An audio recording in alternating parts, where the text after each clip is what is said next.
Early impressions of the new indoor complex and how much that's going to help y'all. Efficiency is tremendous. I mean, you can actually get a full practice in. I mean, even when you used to go inside and you have a normal field, you can't get the full effect because you don't have enough space for individual. When you're doing multiple drills, 2 or 3 spot drills, and have the room to actually do them. You could do them before, but they were modified because of room and space in it. It gives you a very, very effective workspace, and it worked out just like we designed it and thought of it, and I wanted it that long. I mean, to be able to do that inside and was tremendous. You had mentioned at SEC Media Days you might announce in terms of your defensive staff or staff overall in terms of going into camp. Yeah, Joe Schaefer will be the guy that replaces Coach Price on our defensive staff. Joe is a guy who was actually he was the defensive coordinator at Youngstown State to come here as an off-the-field guy and to get into this level and do things, and has done a great job for us in the off-the-field stuff and great knowledge of the defense and what goes on, and done a really good job with our guys. Down front right. I say that Elijah will take the whole front, and Elijah also is assistant head coach and co-defensive coordinator. And Schaefer will work nickels, dimes, and he can work the ends on certain things, but work a lot of nickel, dime stuff. It's going to allow us in some different things in that regard. Cool. Jimbo, last year it felt like that there was a level of expectation risen with the wide receivers, with Evan and Noah making strides. Do you feel the same way going into this camp with having Raymond and Micah as early enrollees?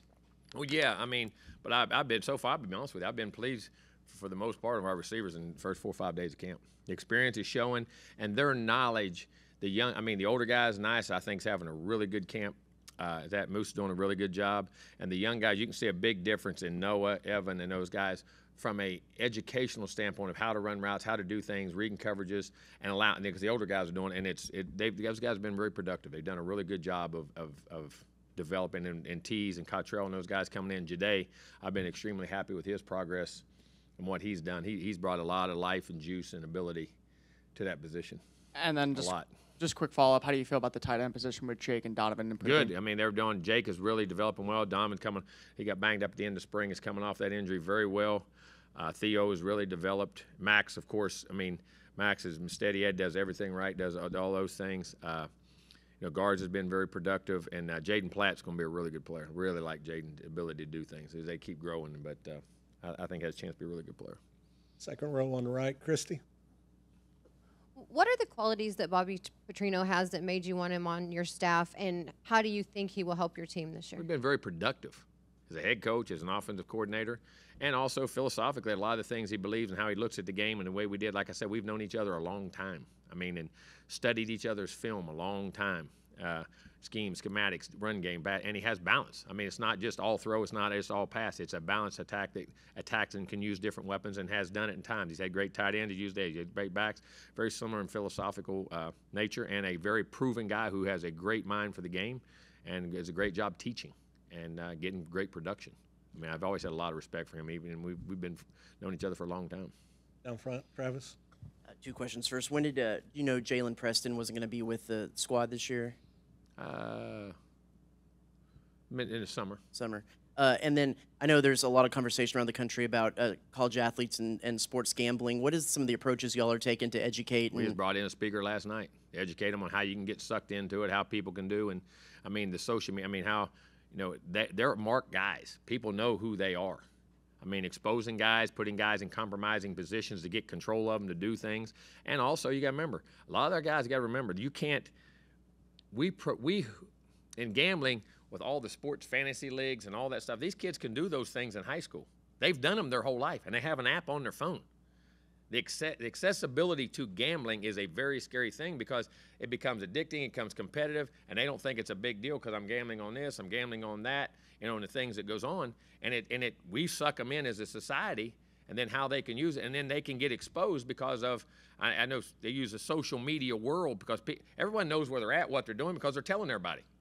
Every quote, what they say, they get in a compromise. That's what gamblers look for, to get you in a compromising position, to get leverage on you, to get you to do something. We had a great speaker last night on that whole fact that we spent a lot of time on gambling and just other issues of getting caught doing the wrong things, wrong places, how you act, and how people can take advantage of you. Because the kids, as smart and as mature as we think they are, they're extremely naive to people taking advantage of their celebrity status and who they are, and know who they are and what they are because they're on social media.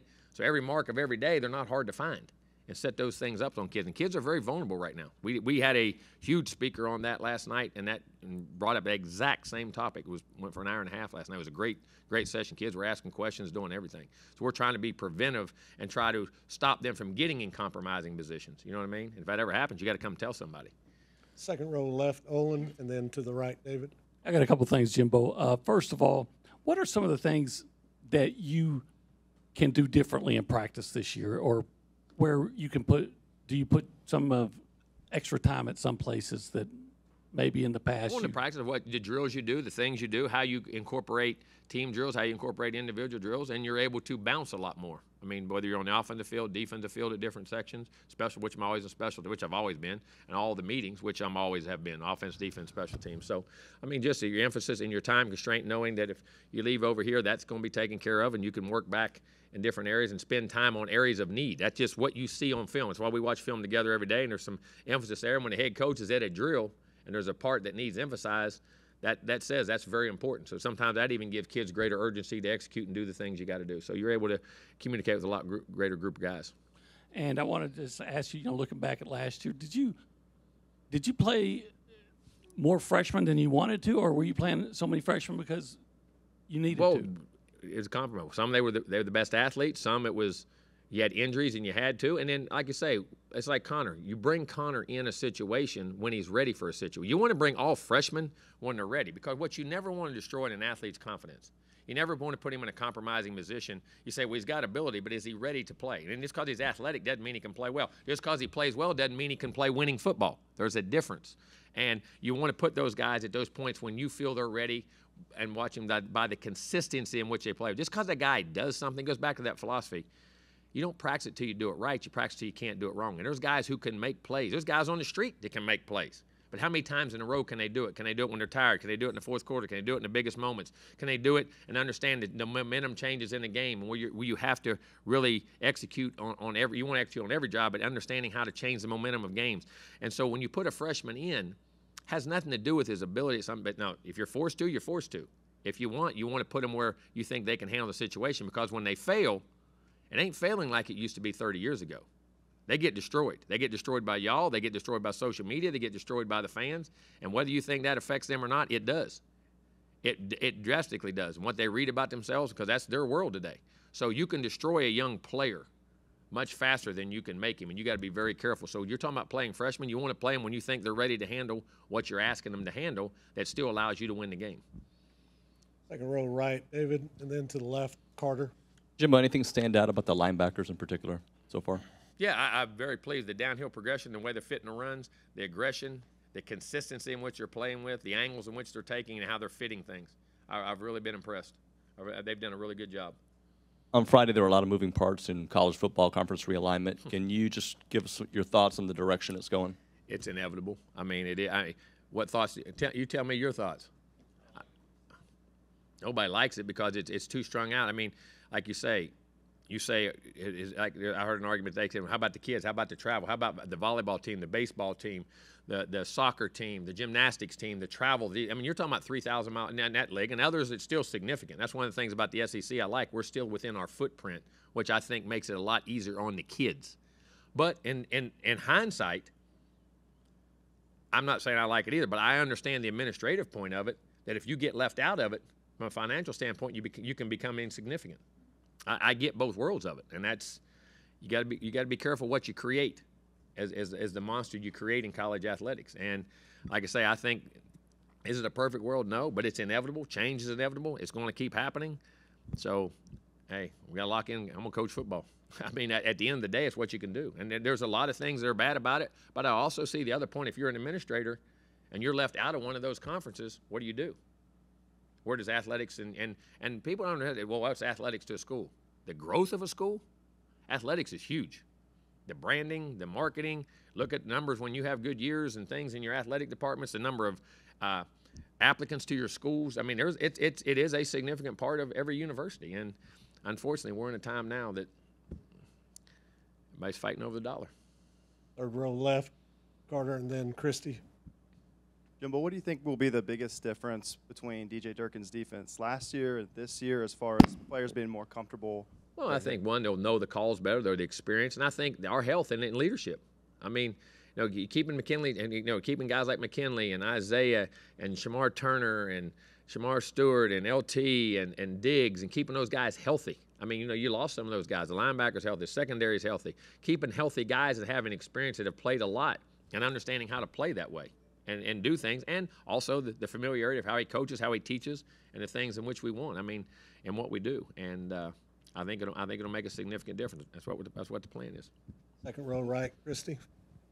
I was wondering, last season was only the second time in your career where you've had a losing season, and I wonder, when you're coming off of a year like that, that's disappointing, do you approach things any differently going into the new year? No, you evaluate them, what went wrong, and know why it went wrong, and why it went right. I mean, it's like repeating a successful year. You're trying to repeat a successful year. Now you're trying to fix. It goes back to the whys of why it didn't work, why it didn't happen, and can it happen? Is it scheme? Is it players? Is it coaching? Is it? I mean, and it's an effect of all those things. But how you can coach a guy, learning to coach a guy, doing things, how you can present it different, how you can help him better. Because no players make mistakes on purpose. No coaches coach it wrong on purpose. But you got to understand, like I said, getting to know guys, understand guys, and put guys in position to be successful and what they can and can't handle, and based off the situations of the game. So, I mean, you're always in that. Whether the amount of evaluation and time when you're successful, it's just as extensive when it's not successful. I mean, it really is. The amount of time does not change. The amount of speculation, the amount of questioning, the amount of, is there a better way to do it? Is somebody else doing it better?